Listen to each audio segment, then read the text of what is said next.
이 시간에는 우리에게 주신 하나님의 말씀을 함께 봉독하는 시간을 갖겠습니다. 빌립보서 3장 7절에서 15절까지의 말씀입니다. 빌립보서 3장 7절에서 15절까지의 말씀이 되겠습니다. 빌립보서 3장 7절에서 15절, 저희가 함께 나누어 읽는 이 말씀은 지금도 살아계신 하나님의 말씀입니다. 제가 7절을 먼저 읽겠습니다. 그러나 무엇이든지 내게 유익하던 것을 내가 그리스도를 위하여 다 해로 여길 뿐더러 또한 모든 것을 해로 여김은 내 주 그리스도 예수를 아는 지식이 가장 고상하기 때문이라. 내가 그를 위하여 모든 것을 잃어버리고 배설물로 여김은 그리스도를 얻고 그 안에서 발견되려 함이니, 내가 가진 의는 율법에서 난 것이 아니요 오직 그리스도를 믿음으로 말미암는 것이니 곧 믿음으로 하나님께로부터 난 의라. 내가 그리스도와 그 부활의 권능과 그 고난에 참여함을 알고자 하여 그의 죽으심을 본받아 어떻게 해서든지 죽은 자 가운데서 부활에 이르려 하노니, 내가 이미 얻었다 함도 아니요 온전히 이루었다 함도 아니라 오직 내가 그리스도 예수께 잡힌 바 된 그것을 잡으려고 달려가노라. 형제들아, 나는 아직 내가 잡은 줄로 여기지 아니하고 오직 한 일, 즉 뒤에 있는 것은 잊어버리고 앞에 있는 것을 잡으려고 표대를 향하여 그리스도 예수 안에서 하나님이 위에서 부르신 부름의 상을 위하여 달려가노라. 15절을 같이 읽겠습니다. 그러므로 누구든지 우리 온전히 이룬 자들은 이렇게 생각할지니, 만일 어떤 일에 너희가 달리 생각하면 하나님이 이것도 너희에게 나타내시리라. 아멘. 여러분들, 오늘 예배 가운데 참여하신 모든 분들을 예수님의 이름으로 환영하고, 또 예수님의 이름으로 또 복을 빌고, 또 예수님의 이름으로 말미암아 우리가 함께 기쁨을 나누기를 원합니다. 오늘 아마 영상으로 참여하시는 많은 분들께서 이 화면을 보시면서 이 앞에 꽃들이, 또 나무가 이렇게 우거지고 막 이렇게 울창하게 정글을 이루고 있는 것을 아마 보실 수 있으실 텐데요. 오늘이 9월 6일 온사랑의 교회가 5년 전에 처음으로 주일 예배를 드렸던 날입니다. 저희가 창립 5주년을 사실 이제 감사하며 축하하는 그런 감사 예배를 드리려고 계획을 했었는데, 지금 여러 상황상 우리가 지금 할 수가 없고 10월 달로 10월 25일인가요? 그 주일로 저희가 미루어 두었습니다. 우리 축하 감사 예배는 그때 하는 것으로 하되, 오늘 또 9월 6일 첫 주일 예배를 드린 창립 기념일인데, 우리 꽃꽂이를 담당하시는 분들께서 우리 창립 기념일을 하나님께 감사하는 마음으로 이렇게 예쁘게 또 정성껏 좀 준비해서 드리자 하는 마음이 여기에 담겨 있습니다. 그래서 이게 저희가 오늘 광대상이 왜 이렇게 꽃으로 충만한 온실이 되었는가, 화실이 되었는가, 그런 의미가 있다는 것을 여러분 이해하시고, 우리 또 서로 또 축하하며 또 축복했으면 좋겠습니다. 우리 축하 예배는 다음에 10월달에 드리는 건 드린다 할지라도, 오늘 또 우리가 이렇게 우리 교회 생일인데, 명목상의 생일인데, 우리가 가정에서 예배 참여하시는 분들, 영상으로 참여하시는 가족끼리라도, 또 우리 옆에 있는 봉사자들은 봉사자끼리라도 같이 이렇게 인사하도록 하겠습니다. 하나님께 감사합니다. 서로 인사 좀 했으면 좋겠습니다. 하나님께 감사합니다. 하나님께 감사합니다. 한 번 더 인사할까요? 생일 축하합니다. 인사하겠습니다. 생일 축하합니다. 우리 교회 생일 축하합니다. 우리 교회 생일 축하합니다. 네. 축하 파티는 나중에 하고 오늘은 축하만 하도록 하겠습니다. 자, 이렇게 우리가 서로 축하를 하니까 또 마음이 또 더 좋아지고 기쁨이 저희 가운데 있는 것 같습니다. 여러분, 우리 오늘 예배에 나오신 분들 한 분 한 분 다 주어진 삶의 상황 가운데서 최선을 다하여 사시다가 오늘 하나님 앞에 예배의 자리로 나왔습니다. 최선을 다해 살고 있는 그 상황이 때로는 우리가 안고 살아야 되는 상황이고, 어떤 때는 그런 상황에 갇혀 있다가 우리가 하나님 앞에 나오는 때도 있습니다. 근데 우리 하나님 앞에 예배할 때 하나님께서 주시는, 예배자에게 주시는 복이 있는데요, 그 복 중에 참 큰 복 중에 하나가 뭐냐면, 예배를 통해 하나님이 우리를 만나 주시고, 그 만남을 하나님의 시선으로 우리의 일상의 삶을 이렇게 좀 바라보고 느낄 수 있도록 만들어 주시는 복이 우리 가운데 있다는 것입니다. 여러분, 가끔 설교 말씀을 듣다 보면 이 설교 말씀이 여러분의 삶하고 이렇게 비교를 해보거나 내 상황하고 비교를 해보면 어떤 때는 약간 좀 뚱딴지 같기도 하다. 내 생활하고는 참 안 맞고 이게 난 정말 이렇게 좀 뭔가 많이 괴리가 있는 느낌도 든다. 또 세상과는 너무 동떨어진 뭐 이게 좀 그런 뜬구름 잡는 것 같은 그런 이야기처럼 들리기도 한다는 것을 알고 있습니다. 그러나 여러분, 참으로 이렇게 그런 괴리감이 느껴지는 것은 우리가 세상에 살다가 세상에 어떤 그 갇혀 있는 그런 문제에 축 갇혀 있는 그 마음으로 그대로 여기 왔기 때문에 우리가 느끼는 사실은 괴리감일 수 있는데요. 그러나 그 괴리감이 있더라도 괜찮습니다. 그런 괴리감을 가지고 우리가 예배에 쭉 참여하다 보면은 우리가 우리의 시선이 내 삶의 문제, 내 상황, 나 자신에게서 이렇게 조금 떨어질 수도 있습니다. 말씀을 들으면서 찬양을 하면서 또 기도를 하면서 이제 그렇게 좀 떨어지게 되고, 그 떨어짐으로써 어떤 좋은 현상이 생기냐면은 하나님의 시선, 설교자가 강조하고 찬양으로 찬양하며 그렇지, 하나님이 지금 계시지, 이런 하나님의 시선을 우리가 의식하게 되고 그 시선으로 우리 자신과 삶과 문제들을 우리가 바라보게 될 때 참 좋은 것은 좀 떨어져 줄 수 있다는 것입니다. 그런 것들과 떨어져 볼 수 있다는 것입니다. 떨어지는 것이 왜 중요할까요? 이 문제와 상황에 밀착되어 있다 보면 사실 그게 전부처럼 느껴집니다. 그리고 그게 굉장히 대단한 것처럼 그렇게 느껴지기도 합니다. 하지만 조금만 떨어져 보면은요, 아시죠? 조금만 떨어져 보면 사실 그게 별거 아니라는 것도 우리가 발견하게 되고요.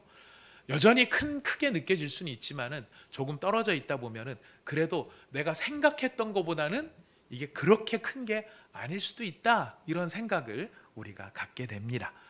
여러분, 하나님을 예배한다는 것, 그래서 참 영원하신 하나님, 크신 하나님, 거룩하신 하나님 이 앞에 우리가 나온다는 것, 이거 정말 얼마나 큰 복인지 모릅니다. 우리가 이 예배에 관해서 한 가지 좀 기억을 해야 될 것이 있는데요. 여러분, 우리가 드리는 것은 제사일까요? 예배일까요? 예배입니다. 제사하고 예배하고 다른가? 예, 다릅니다. 예배하고 제사는 다른 것인데요. 예배와 제사 차이가 무엇일까요? 여러분, 제사는요, 이게 성경의 기준입니다. 성경의 기준의 제사는 죄를 사함받기 위해서 하나님께 제물을 드리는 것이 제사입니다. 그리고 예배는 죄 사함을 받은 사람들이 하나님께 기쁨으로 경배하는 것이 예배입니다. 동기부터 다르죠? 예배와 제사의 동기가 다릅니다. 제사는 내가 지은 더러운 죄, 그리고 그 더러운 죄로 말미암는 대가가 무서운 죄의 형벌이에요. 그것을 용서받는 자리이기 때문에, 용서받아야 되는 자리이기 때문에 두렵고 무거운 그런 것이 예배입니다. 제사입니다. 그러나 예배는 이미 죄 사함을 받은 사람들이 그가 받은 이 자유, 죄의 형벌로부터 용서받고 심판으로부터 자유로워진 이 자유와 하나님과의 관계가 회복이 되고, 그 회복 때문에, 하나님과의 관계가 회복됐기 때문에 내 영혼이 치유가 되고 육체가 평안을 얻게 되는 바로 그런 것에 대한 감사, 이런 것이 있기 때문에 예배는 기본적으로 감격과 기쁨이 있는 것이 예배의 자리입니다. 그래서 여러분, 예배는요, 어둡고 무겁게 드리면 안 돼요. 사실 예배는 어둡고 무거운 것이 아니고 밝고 환한 것이에요. 근데 때로 우리는 이 예배를 드리는 것을 제사 드리는 것처럼 생각을 해서 여러분, 제사처럼 다가올 때가 있어요. 또 한 주간의 삶 속에 잘못이 많거나 죄가 있거나 내 마음이 또 참혹함이 있거나 그러면 용서받고 싶고 이런 마음이 있기 때문에 하나님 앞에 나와서 이제 우리가 제사처럼 나오는 때도 있지만, 여러분, 그렇다고 우리가 예배를 드리는 것이 이 과정이 죄 용서받기 위한 그런 무슨 우리의 그 제사의 과정으로 생각하시면은 그것은 안 되는 것입니다. 왜냐하면 우리는 더 이상 제사를 드릴 필요가 없기 때문이에요. 왜 제사를 드릴 필요가 없죠? 그것은 예수님께서 이미 온전한 제사를 드리셨기 때문에 그렇습니다. 여러분, 지금 빌립보서 말씀을 펴놓고 계시겠지만은요, 여기 손가락을 딱 끼워 놓으시고 히브리서 10장을 한번 가보도록 하겠습니다. 히브리서 10장 11절 말씀부터 14절 말씀까지입니다. 히브리서 10장 11절 말씀부터 14절 말씀까지 같이 한 목소리로 읽어보도록 하겠습니다. 제사장마다 매일 서서 섬기며 자주 같은 제사를 드리되 이 제사는 언제나 죄를 없게 하지 못하거니와 오직 그리스도는 죄를 위하여 한 영원한 제사를 드리시고 하나님 우편에 앉으사 그 후에 자기 원수들을 자기 발등상이 되게 하실 때까지 기다리시나니 그가 거룩하게 된 자들을 한 번의 제사로 영원히 온전하게 하셨느니라. 아멘. 우리가 읽은 핵심 본문 말씀의 이 히브리서 말씀 핵심이 무엇입니까? 한 영원한 제사를 드리셨다는 것입니다. 한 영원한 제사. 영원한 제사니까 더 이상 제사가 필요하다? 필요 없다라는 것입니다. 더 이상 제사는 필요 없다. 그래서 히브리서 10장 18절 말씀에 히브리서 기자가 이렇게 결론을 제시를 합니다. 우리 히브리서 10장 18절 말씀 읽어봅시다. 시작. 이것들을 사하셨은즉 다시 죄를 위하여 제사 드릴 것이 없느니라. 아멘. 다시 죄를 위해서 뭐를 드릴 게 없다고요?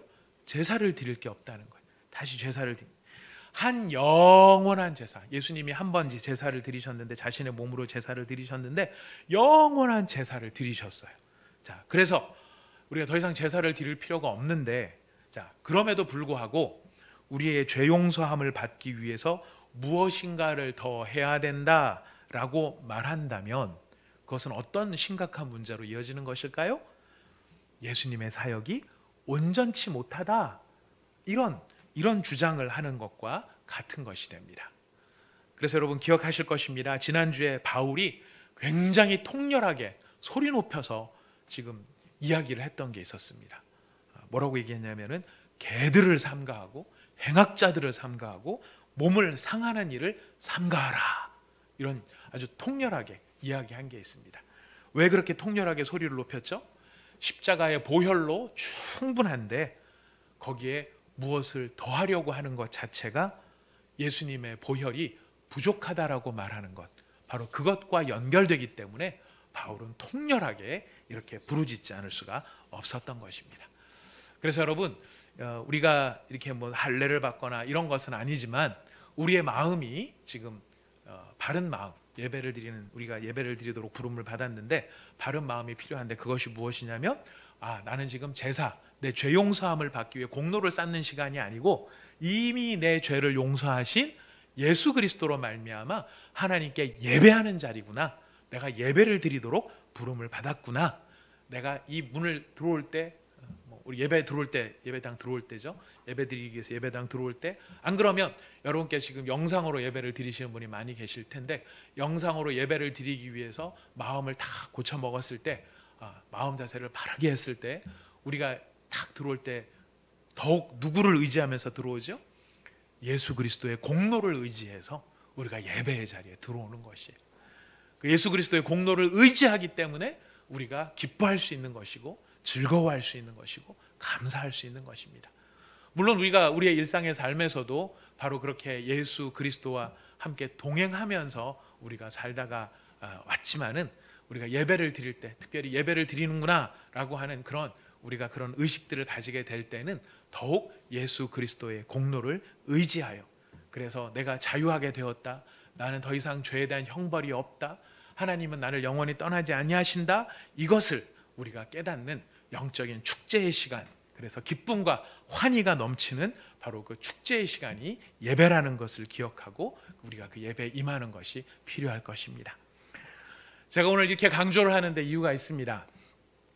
요즘 우리가 이제 이렇게 영상으로 예배를 드리고 하는 시간들이 길어지다 보니까 우리가 예배를 드릴 때 어떤 때는 좀 상당히 좀 뭐라고 그럴까요? 이게 좀 힘도 빠지고 뭐 이렇게 예배 드리는 건가, 뭐 예배를 안 드리는 건가, 영상 앞에 앉아 있기는 있지만은 우리가 집중하기도 어려울 때도 있고 마음이 또 부산스러울 때도 있고 막 그래요. 그리고 환경과 상황은 이렇게 나아지는 것 같지가 않아서 우리의 마음이 되게 우울하고 무거워지는 때가 많다는 것을 우리가 느낍니다. 그러다 보니 우리가 예배를 드릴 때도 그 마음을 가지고 이렇게 그대로 들어올 때가 있어요. 근데 여러분, 우리가 함께 모여서 예배를 뜨겁게 드리든 안 그러면 우리가 개인으로 하나님 앞에 예배를 드릴 때 내가 하나님 앞에 예배 드립니다라고 하는 그 예배의 행위가 나한테 있다면, 우리가 예배를 드리는 자로서 예배가 무엇인가를 알고 그 예배에 합당하게 하나님 앞에 예배할 수 있다면 우리는 그 우울함에 지지 않을 것입니다. 그 무거움에 우리가 눌리지 않을 것입니다. 답답함과 공고함 가운데 우리가 좌절하거나 낭망하지 않을 것이라는 겁니다. 여러분, 예배할 때 항상 기억하셔야 됩니다. 내가 이제 하나님을 예배합니다. 그럴 때는 이 혼자서 예배를 드리든 가정 예배를 드리든 우리가 소그룹으로 모여서 예배를 드리든 전체가 함께 모여서 예배를 드리든 이 예배를 베푸신 분이 누구십니까? 우리가 하나님 앞에 예배하러 나오지만은 예배의 주인, 예배를 베푸시는, 이게 예배가 축제고 파티고 잔치라고 한다면은 주인공이 있어야 돼요. 그죠? 그 주인공이 누구일까요? 예수 그리스도. 우리가 하나님을 예배할 때 하나님이 주인이 되신, 하나님이 잔치를 베푸시는 거예요. 그리고 그 잔치를 즐길 수 있도록 또 다른 주인공으로 누구를 부르셨어요? 나를 부르신 거예요. 그래서 내가 하나님이 이 예배, 이 잔치의 주인이시고 그 잔치에 참여한 나도 하나님 앞에 이 잔치를 즐겁게 즐기라고 초청받은 주인공이라는 사실을 우리가 같이 정말 느끼고, 그런 의식을 가지고 의도적으로라도 그런 마음을 가지고 하나님, 이 시간은 최고의 시간입니다. 하나님하고 하나님께 제 마음을 올려드리는 가장 기쁜 시간이고 가장 즐거운 시간입니다. 이 여러 가지 고민할 일이 있지만 이거 지금 다 내려놓습니다. 이거 지금 다 내려놓고 저는 지금 하나님만 바라보겠습니다. 그리고 하나님께 감사하고 예수님을 기뻐하고 성령님을 즐거워하는 그런 하나님과의 교제의 시간, 그 예배의 시간, 그 기쁨을 나누는 시간을 갖겠습니다. 여러분, 이런 고백이 우리 가운데 있을 때 우리가 정말 예배자로서 이렇게 이런 마음을 가지고 예배를 드리면 진짜 그렇게 됩니다. 그렇죠, 여러분? 정말 그렇게 됩니다. 그렇게 기쁨과 감사로 하나님 앞에 나갈 수 있습니다. 자, 우리가 성령의 힘을 힘입어서 예배를 드리는데요. 제가 어렸을 때 기억이 안 납니다. 무슨 프로였는지는 기억이 안 납니다. 몇 살 때 봤는지도 잘 기억이 안 나는데, 드라마였는지 영화였는지도 기억이 안 나는데 너무나 인상 깊게 이렇게 남아있는 장면이라서 장면만 생각이 나는데요. 미국의 어느 흑인들이 모여서 예배를 드리는 장면이었어요. 그 영화인지 드라마인지에서 흑인들이 쫙 모여서 예배를 드리는데, 거기서 어떤 흑인들은 막 눈물을 흘리고 있기는 해요. 근데 많은 흑인들이 아주 그 열정적으로 또 힘을 다해서, 우리 알지 않습니까? 흑인들의 예배 막 드리는 그 열정을 알지 않습니까? 찬송을 부르며 막 기도를 하는데요. 눈을 감고 막 손을 들고, 또 어떤 흑인 여자들은 막 이렇게 몸을 살살 움직이면서 예배를 드리는데 얼굴에 미소가 막 이렇게 막 번져요. 미소가 막 번지고, 그리고 그들이 느끼는 그 전체 모습 속에서 기쁨과 즐거움, 그래서 눈물을 흘리던 사람들도 다시 웃으면서 기쁨과 즐거움으로 이렇게 생생한 표정으로 찬송하고 기도하는 모습, 그 모습이 굉장히 강하게 저한테 인상 깊게 남아 있었습니다. 왜 그렇게 인상 깊게 남았냐면, 이 예배를 드리고 있는 이 흑인들의 삶의 상황이 사실은 즐겁고 행복하고 문제가 없어서 너무 좋은 상황에 나와서 지금 예배를 드리는 게 아니었기 때문에 그랬어요. 제가 드라마의 흐름을 이렇게 보니 기억이 나는 게 뭐냐면, 그들은 끝날 것 같지 않은 인종차별의 현실 속에서 정말 눈물 흘리지 않을 수 없고 억울하지 않을 수 없고 매 순간 분노가 가득 차오를 수밖에 없는 그들의 일상을 살아가고 있던 사람들인데, 그 사람들이 하나님 앞에 예배를 드리러 함께 모여서 하나님 앞에 섰을 때는요, 그 문제들을 다 내려놓고 억울한 눈물과 분노와 원망을 다 내려놓고 하나님을 예배하며 그 시간만큼은 내가 흑인 노예가 아니고 내가 인종차별당하는 흑인이 아니고 하나님의 앞에 선 하나님의 백성이고 영광의 하나님 앞에 선 하나님의 영광의 자녀라고 하는 그 신분으로 그들이 그 자리를 즐기는 것을, 그 모습이 저에게 굉장한 감동으로 남았던 기억이 듭니다. 여러분, 우리가 어떤 때는 예배 드리러 나올 때 의욕이 없을 수도 있고 낙심이나 슬픔에 잠길 수도 있습니다. 그럴 수 있습니다. 우리가 살다 보면 다 그럴 수 있습니다. 하지만 그럼에도 불구하고 우리가 이제 하나님을 예배하는구나, 내가 지금 하나님 앞에 서는구나, 이 생각이 우리 가운데 들다면, 또 그런 시간이 돌아왔다면 우리가 의지를 가지고 고백할 수 있어요. 하나님, 저녁에는 울음이 깃들인다 할지라도 아침에는 기쁨이 오게 하시는 분이 하나님이십니다. 그 하나님 앞에 제가 하나님의 자녀로 지금 섭니다. 제 삶 속에 이런 문제 저런 문제 많이 있지만 지금 그거 다 내려놓습니다.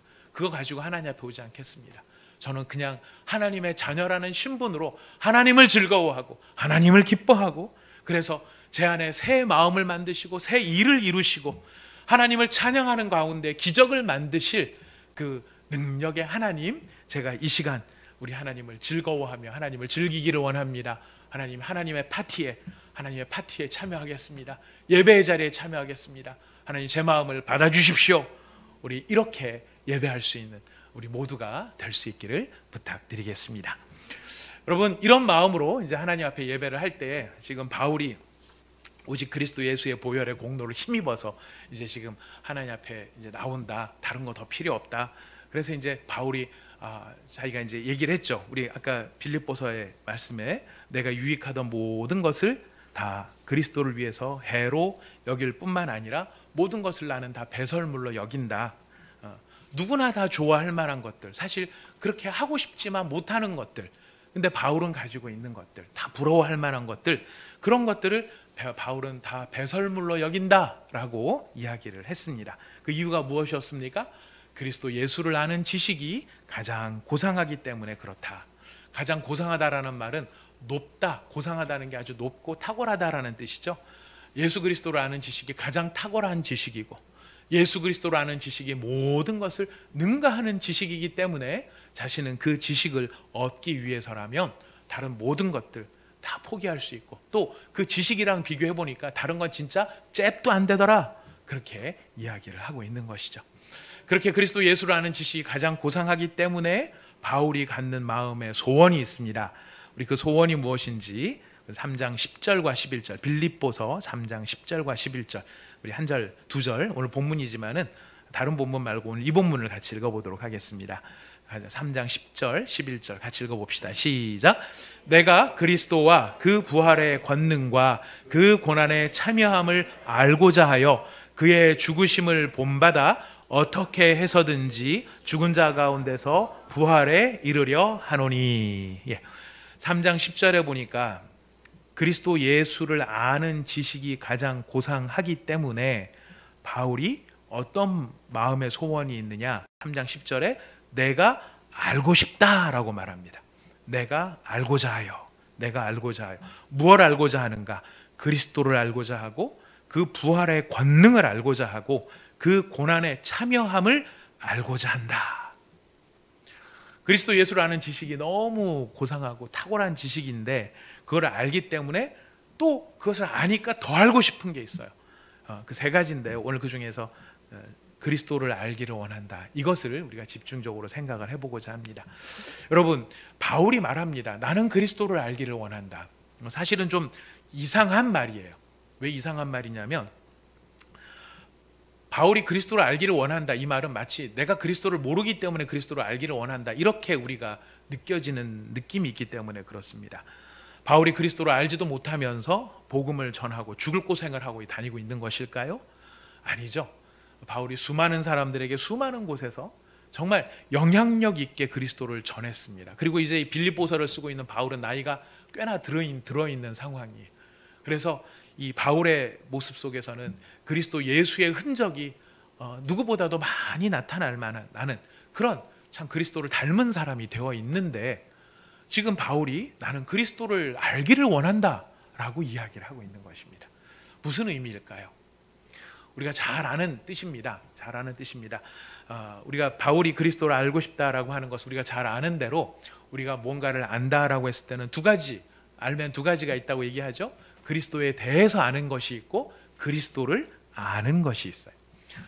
그리스도에 대해서 안다라고 하는 것은 우리가 잘 흔히 많이 들었겠지만은 오늘 좀 정리를 좀 확실하게 하도록 하겠습니다. 잘 아는 것 같은데, 대해서 아는 것은 아는 것 같은데 그리스도를 아는 것은 좀 아는 것 같지만 정확하게는 모르는 경우도 많은 것 같아서 오늘 좀 정확하게 한번 정리를 해보도록 하겠습니다. 그리스도에 대해서 아는 것은 데이터와 인포메이션, 다르게 말하면 정보로 아는 것입니다. 그리고 그리스도를 안다라고 하는 것은 경험을 통해서 지식과 지혜로 아는 것을 말합니다. 정보와 지식과 지혜가 차이가 있는데요.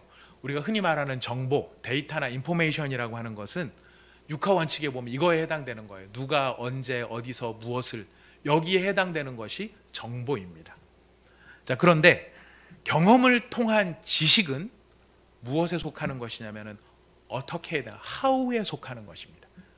how, 어떻게, 이것이 지식의 문제입니다. 그리고 지혜는 why, 왜에 해당되는 것입니다. 어떻게를 아는 것이 지식이고요, 왜를 아는 것이 지혜다라고 하는 것입니다. 그러니까 바울이 지금 그리스도를 알기를 원한다라고 하는 것은 그리스도를 경험하기를 원한다, 그리스도에 대해서 아는 것이 아니라 그리스도를 경험하기를 원한다, 경험을 통해서 자신의 지식과 지혜가 더 커지기를 원한다, 이런 의미가 되는 것이죠. 바울은 그리스도를 정보로 아는 것으로서는 만족할 수가 없었습니다. 바울은 그리스도를 경험하기를 원합니다. 매일매일, 매 순간순간의 생활과 삶 속에서 그리스도를 경험하기를 원하는 것이, 그 경험을 통해서 무엇을 배우는 것입니까? 어떻게와 왜를 배우는 것입니다. 내가 그리스도를 경험함으로, 나와 함께 동행하시는 예수를 경험함으로 내가 예수님을 경외하며 사랑하는 삶을 산다고 한다면 어떻게 살아야 될까? 여러분, 삶의 순간 상황은 계속 달라집니다. 그 달라지는 순간에 어떻게 내가 예수님을 사랑하면서 살까? 그 어떻게를 아는 사람은요, 지식이 있는, 이것이 지식이 있는 사람인 거예요. 참된 지식이 있는 사람. 바로 이 예수님을 경험함으로 그 어떻게를 배우는 것이고요. 더 중요한 건 한 단계 더 나가는 거죠. 왜 그렇게 살아야 되는가? 예를 들어서 저희 교회 이제 집사님들 가운데 사업하시는 분들이 많은데, 사업하시는 분 가운데서 이제 이런 고백을 들은 경우가 있습니다. 자기가 그냥 눈 딱 감고 계약서에 사인만 딱 한번 하면 몇 억이 자기에게 쑥 들어올 수 있는데, 자기는 그 몇 억을 포기하고 계약서에 사인을 하지 않았다. 이유가 무엇인가? 그거는 정직하지 못한 계약서였고, 그것은 바르지 못한 계약서였기 때문에 나는 내가 눈 한 번 감고 사인만 하면 들어올 수 있음에도 불구하고 나는 정직하지 않고 바르지 못한 것을 하지 않기 위해서 하지 않았다. 이런 고백들을 제가 자주 듣곤 합니다. 자, 이게 바로 어떻게의 삶이에요. 지금 이 사인 한 장 딱 들어와서 이 사인 한 장만 하면 되는, 그러면은 몇 억이 들어와서 내 빚도 해결이 되고 사업도 더 잘 나갈 수 있는데, 내가 예수님을 주인으로 모시고 살아가야 되는 삶에서 어떻게 예수님을 사랑할 것인가? 난 정직하게 예수님을 사랑하겠다. 이게 바로 어떻게 해당되는 것입니다. 근데 이거는 그냥 정보만 가지고는 알 수 없죠. 경험을 통해서 쌓이는 것입니다. 경험을 통해서 이렇게 하는 게 예수님을 경외하는 것이다. 근데 그렇게 하고 난 다음에 따라오는 질문은 왜 그렇게 하는데? 왜 그래야 되는 것인데? 왜 그렇게 내가 이익을 포기하고 내 계약서를 포기하고 정직하게 왜 예수님한테 정직으로 반응해야 되는데? 왜? 하나님은 거짓을 싫어하시는 분이시고 정직을 기뻐하시는 분이시고 또 정직한 자의 형통을 인도하시는 분이 하나님이시기 때문에, 그래서 그 하나님을 사랑하기 때문에, 그래서 그 왜라는 질문에 대한 답이 생길 때 우리는 지혜를 얻게 된다는 것이, 예수 그리스도를 정보 차원에서 아는 것은 사실 비교적 짧은 시간에 할 수 있습니다. 그렇죠? 예수님이 언제 태어나셨는가, 어디서 태어나셨는가, 어떤 일을 하셨는가, 어떻게 돌아가셨고 어떻게 살아나셨는가, 이런 정보는요 우리가 단시간 안에 들어요. 근데 우리가 교회에서 자꾸 그리스도를 알아야 된다, 그리스도를 알아야 된다 그러면 뭘 더 알아야 되는가, 도대체 뭘 더 알라고 하는가? 베들레헴에서 태어나셨고 동정너에게 태어나셨고 죽은 지 사흘 만에 살아나셨고 하늘 보좌 우편에 앉아 계시고, 그거면 다 알았지 뭘 더 알라고 그러지? 그쵸, 그런 생각이 들 수 있다는 거예요. 그런 생각이 들 수 있는데 오늘 지금 바울이 이걸 우리에게 풀어서 설명을 하는 거예요. 중요한 것은 그렇게 짧은 시간 안에 정보에 해당되는 것은 알 수 있지만, 내가 어떻게 살아야 하고 어떻게 그를 사랑해야 되고 어떻게 예수님을 즐거워하고 살 수 있는지, 이 영적인 지식을 아는 것과요, 내가 왜 그렇게 살아야 되고 왜 예수를 사랑해야 되는지를 우리 마음으로 깨닫는 데는 사실 참 생각보다 많은 시간이 필요한 일입니다. 어쩌면 우리 평생을 두고 해야 되는 일인지 모릅니다. 그래서 바울은 이야기합니다. 그리스도를 더 알기를 원한다. 무슨 뜻일까요? 정보가 모자라서 더 알기를 원하는 게 아니에요. 그의 일상의 삶 속에서 예수님을 경험함으로 자기가 매일매일 부딪히고 마주해야 되는 삶 속에서 어떻게 예수님을 경외하고 또 이렇게 예수님을 경외한다고 했을 때 왜 예수님을 경외해야 되는지를 바울은 더 깊이 깨달아 알기를 원하는 것입니다. 그것이 바로 영적인 지식을 채우는 것이고 영적인 지혜를 갖게 되는 것입니다. 여러분, 이건 예수님에 대해서만이 아니에요. 여러분, 우리가 사람과 사람과의 관계에서도 보면 우리가 이걸 많이 알게 됩니다.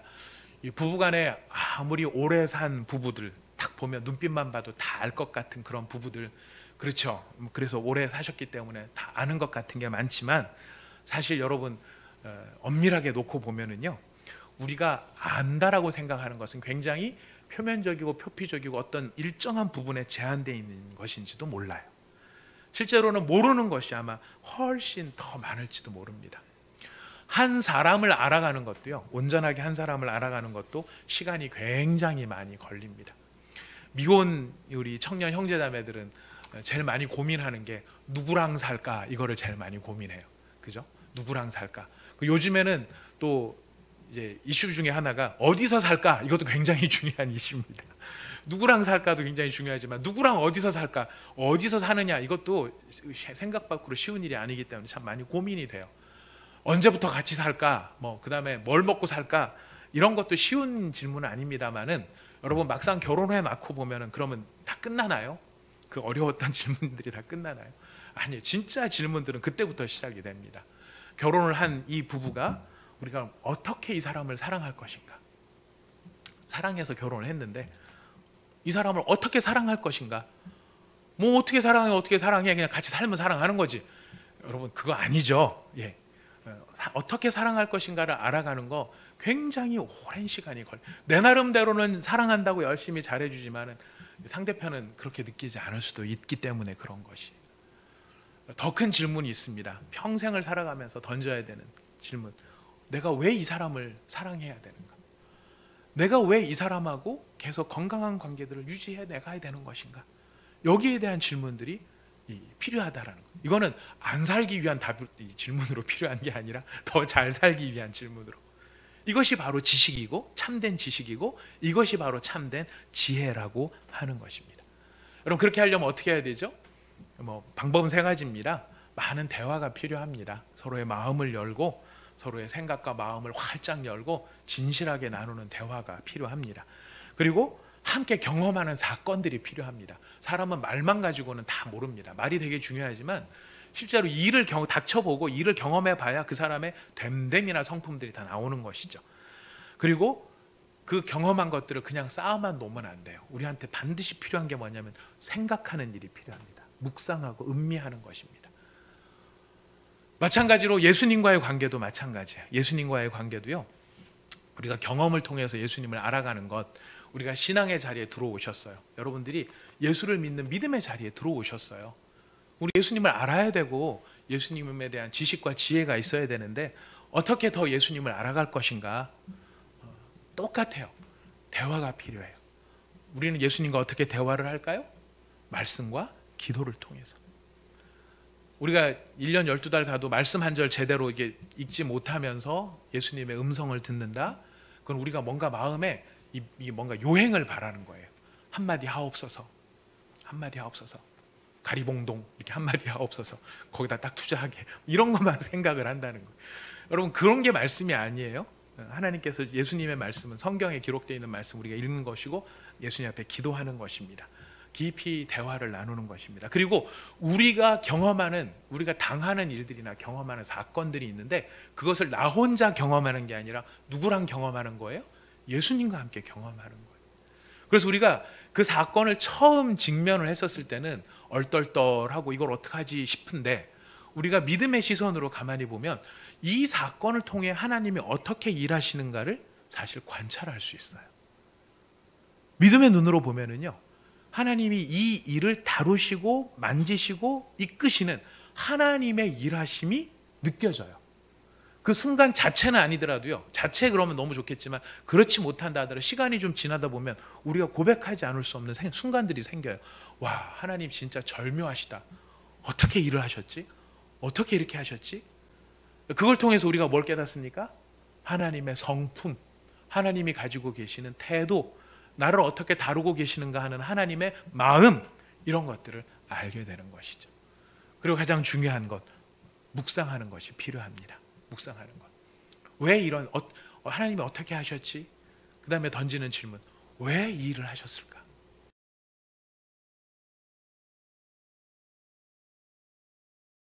자로 만드셨을까요? 우리는 이런 질문을 많이 합니다. 왜 하필 이 사람을? 이런 질문을 많이 해요. 근데 여러분, 이게 뭔가 힘들어서 왜 하필 이 사람을, 여러분, 그것 때만 왜 하필이 필요한 게 아니에요. 내가 정말 행복하고 기쁘고 감사한 순간에 왜 하필 이 사람을 나한테 보내주셨을까? 여러분, 이걸 묵상하는 일들이 필요하다는 것이에요. 왜 필요합니까? 그럴 때 우리한테 영적인 지식과 영적인 지혜가 생기기 때문이에요. 그럴 때 나를 다루시는 예수님을 알 수 있기 때문이에요. 바울도 마찬가지입니다. 예수님을 직접 경험하기 전에 바울은요, 예수님에 대해서 알았을까요? 몰랐을까요? 알았어요. 그 당시 예루살렘에 있고 이스라엘에 있었던 사람들이 예수님을 모를 수가 없었어요. 왜냐하면 전 예루살렘이 떠들썩한 십자가 사건이 거기 있었기 때문이었어요. 근데 바울이 예수님을 직접 만나기 전에 바울은요, 예수님을 이렇게 생각했을 거예요. 십자가에 처형된 거짓 선지자, 거짓 선동가, 죽어서 마땅히 죽을 인간이 죽은 것뿐인 그 사건, 십자가. 그런데 어느 순간에 보니까 그가 다시 살아났다는 가짜 뉴스가 막 퍼지기 시작을 해요. 문제는 그런 인간이 죽었다가 다시 살아났다라고 하는 가짜 뉴스를 믿는 문외아들이 늘어나기 시작을 하는 거예요. 그리고 그 문외아들이 점점점 많아진다라는 사실을 들으면서 바울의 마음속에는 증오심과 정의감으로 불타오르는 것이죠. 이런 머리도 없는 것들을 내가 다 고쳐주겠다. 이 저 가짜 선지자에 선동되는 것들을 내가 다 쓸어버리겠다. 박살내주겠다. 이런 증오심만 가득했던 바울이 뜻밖의 장소, 뜻밖의 모습으로 누구를 만나게 됩니까? 예수님을 만나게 되는 것입니다. 그 부활하신 예수님을 생생하게 체험을 한 거예요.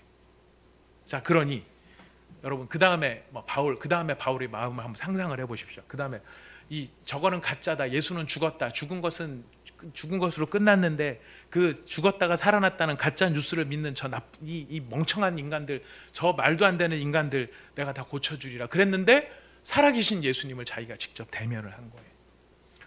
바울은요, 이성적인 사람입니다. 현실적인 사람이야. 아주 냉철해요. 학문이 깊은 사람이에요. 그렇다면 뭐를 했겠습니까? 고민을 하죠. 뭘 고민했겠습니까?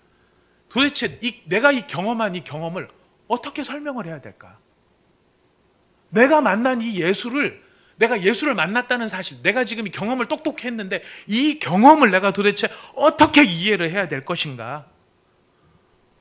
여러분, 바울이 예수님 만나자마자 직관적으로 모든 게 뻥 뚫어져가지고 그냥 알파와 오메가의 모든 지식을 다 아는 것이 아니라는 것을 우리가 기억해야 됩니다. 바울이 많은 고민을 했습니다. 바울의 이야기 아라비아 광야로 갔다라고 하는 표현도 나와요. 거기에서 고민하는 거죠. 묵상하는 거죠. 깨달은 게 무엇입니까? 예수가 진짜구나. 난 예수 가짜라고 생각했는데 내가 이 경험한 경험을 도저히 내가 부정할 수가 없다. 그 생생한 빛과 그의 영광과 내가 경험했던 눈이 멀었다가 기도해서 눈이 떠졌던 이 모든 일들을 내가 부정할 수가 없다. 예수는 진짜다. 그리고 내가 알았던 구약의 모든 예언이 바로 이분을 가리켜 하신 말씀, 그거 맞구나. 그리고 예수는 죽음으로 끝난 게 아니라 다시 살아나셔서 부활하신 게 맞구나. 왜요? 내가 생생하게 경험했으니까. 여러분, 그 생생한 경험을 통해 그럼 바울은 모든 지식을, 모든 지혜를 다 알았을까요? 우리는 그랬을 거라고 생각이 되는데요. 아니에요. 바울도요.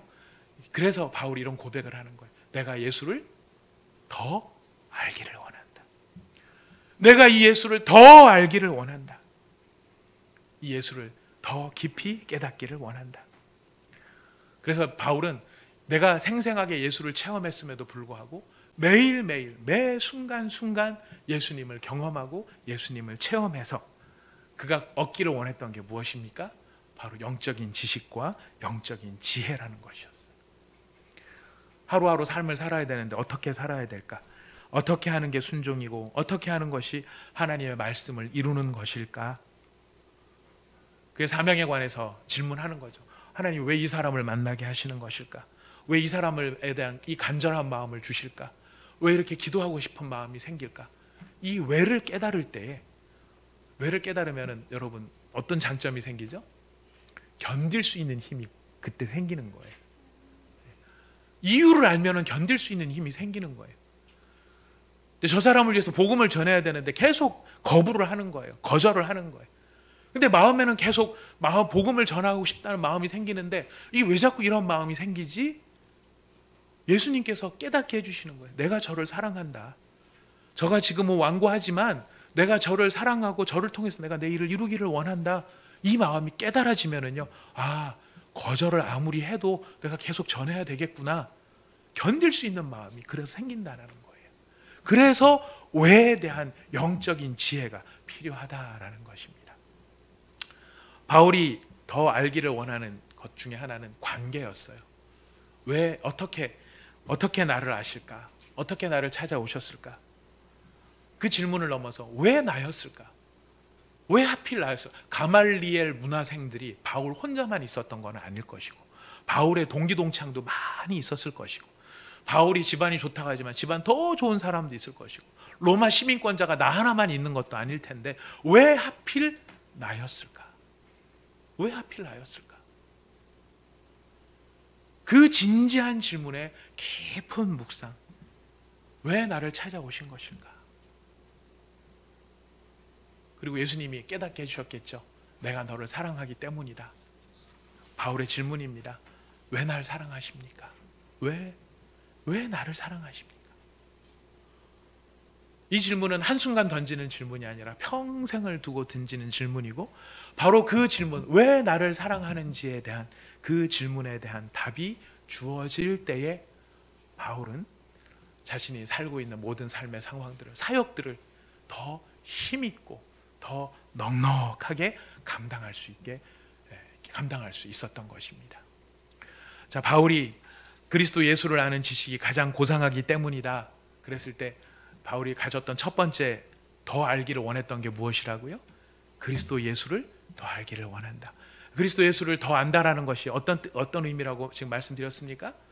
바로 지식과 지혜, 정보의 문제가 아니라 매일의 삶 속에서 예수님을 경험하고 그 경험을 통해 어떻게 예수님을 섬겨야 할지, 어떻게 살아야 할지를 깨닫는 것이 영적인 지식이고 왜 이것을 견디게 하시는지를 아는 것이 영적인 지혜인 것입니다.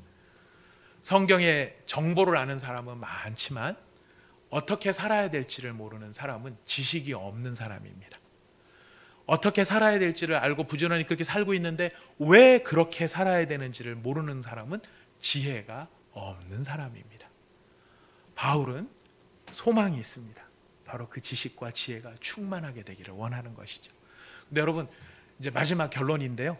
이렇게 우리가 세 가지 다 의미가 있는데 오늘 그리스도를 아는 것만 생각을 해봤습니다. 근데 이 세 가지를 잘 알게 되는 것이 바울에게 어떤 중요성이 있었는가, 신자에게 어떤 중요성이 있는가, 그리고 굉장한 중요성이 있는데요. 그건 뭐냐면 11절 말씀 때문에 그래요. 우리 11절 말씀을 같이 읽어봅시다. 시작. 어떻게 해서든지 죽은 자 가운데서 부활에 이르려 한다. 그리스도를 알므로 지금 바울은 죽은 자 가운데서 부활에 이르려고 한다 그래요. 바울이 부활의 확신이 없어서 그럴까요? 여러분, 바울이 지금 부활에 대해서 의심하고 있어서 그럴까? 아니면 후딱 죽었다가 빨리 이제 좀 변화된 몸으로 살아났으면 좋겠다, 이런 뜻일까요? 안 그래요. 여기서 부활의 의미를 우리가 잘 알 필요가 있는데, 여러분, 부활이 다시 살아난다라는 의미도 있는데요. 이 이 네덜란드의 수상이었던 사람 중에 아브라함 카이퍼라고 하는 유명한 신학자가 있습니다. 이 사람이 이 부분을 정말 멋지게 풀이를 했는데, 헬라 사람들의 관념, 헬라인들의 관념에는 뭐가 있냐면, 살아있는 사람은 서 있는 사람이에요. 죽은 사람은 누워 있는 사람이에요. 그 누워 있다라고 하는 것은 죽었다라는 표현이고요, 일어섰다라고 하는 것은 살아났다라는 표현이에요. 근데 이 영어로 resurrection이라고 얘기하는 부활이라는 말의 헬라어 어원이 이 부활이라는 말도 있지만은 어떤 뜻을 담고 있냐면 일어서다라는 뜻도 담고 있어요. 그래서 이 카이퍼가 뭐라고 얘기를 하느냐면, 지금 이 헬라식으로 지금 바울이 농담을 하고 있는데, 익사를 떨고 있는데, 나는 예수 그리스도를 잘 알아서 경험적으로 지혜와 지식이 충만하게 내게 쌓여져서 영적으로 누워있는 자들, 영적으로 죽어있는 사람들 한가운데서 영적으로 일어선 사람, 영적으로 살아난 사람, 영적으로 부활한 사람, 그런 사람이 되기를 원한다라는, 바로 그 원함 때문에 무엇을 알기를 원해요? 그리스도를 알기를 원한다라는 것이. 우리가 살아가는 세상은요, 영적으로 누워있는 사람들 사이에 우리가 살고 있어요. 우리가 교회를 다닌다고 해서 다 영적으로 좀 살아있다라고 말할 수는 없는 부분도 많다는 걸 좀 보게 됩니다.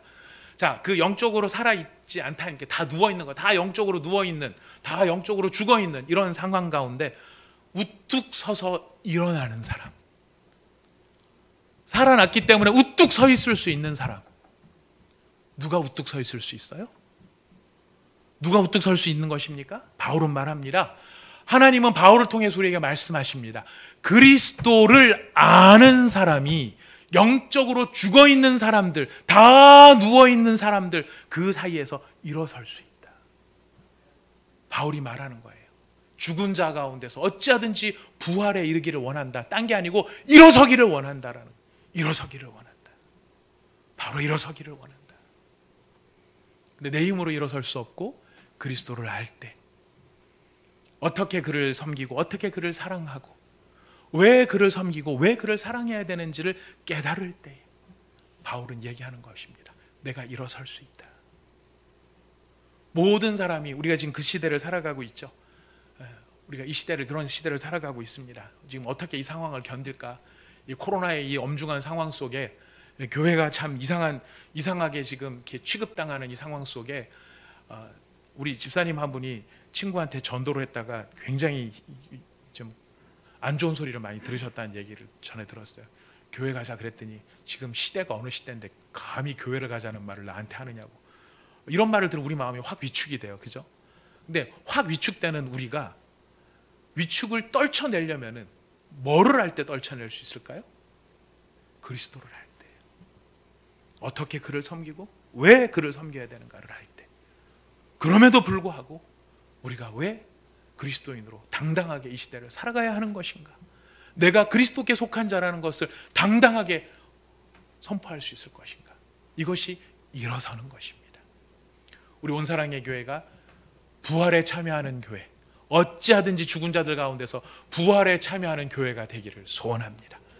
우리 성도들이 어찌하든지 죽은 자들 가운데서 부활에 참여하여 우뚝 서서 일어난 성도들이 되기를 간절히 소망합니다. 방법은 딱 하나. 누구를 알 때요? 그리스도를 알아갈 때.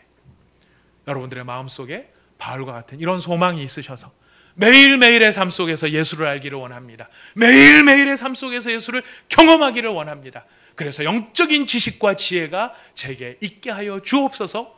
우리가 그런 소원을 가지고 또 그런 응답을 받는 저와 여러분, 우리 모두가 되기를 부탁드리겠습니다. 우리 다 함께 같이 기도합시다. 이 시간에 우리가 하나님 앞에 오늘 말씀을 생각하면서 한번 같이 기도했으면 좋겠습니다. 하나님, 제가 예수님을 뭘 더 알아야 되는가? 우리가 사실 정보를 이미 알고 있기 때문에, 많은 부분 정보를 알고 있기 때문에 내가 예수에 대해서 다 안다고 생각하는 때가 참 많습니다만은, 우리한테는 정보의 문제가 아니라 영적인 참된 지식, 어떻게 그를 경외하는 것이, 바르게 그를 경외하는 것인가. 내 나름대로 경외하는 게 아니에요. 이렇게 하면 좋아하시겠지, 이게 아니에요. 내 나름대로 실컷 좋아한다고 한 게 나 혼자 좋자고 하는 일이지 하나님하고 상관없는 일이 될 수도 있습니다. 그래서 우리는 어떻게를 아는 것이 굉장히 중요한 영적인 지식입니다. 그러나 더 중요한 것은 왜입니다. 왜 이것을 요구하시는 걸까? 왜 나는 이렇게 해야 되는 것일까? 여러분, 그것을 깊이 깨닫는 은혜가 우리에게 있어야 하겠습니다. 이 시간 함께 기도하실 때 우리가 바울의 심정으로, 바울의 고백처럼 그리스도를 아는 지식이 가장 고상한 지식입니다. 제가 그리스도를 더 알기를 원합니다. 그리하여서 영적으로 죽은 자들의 틈바구니 속에 살아간다 할지라도 우뚝 서서 부활에 참여한 자와 같이 영적으로 일어난 자가 되게 하여 주시옵소서. 우리 같이 기도하도록 하겠습니다. 하나님 아버지, 참으로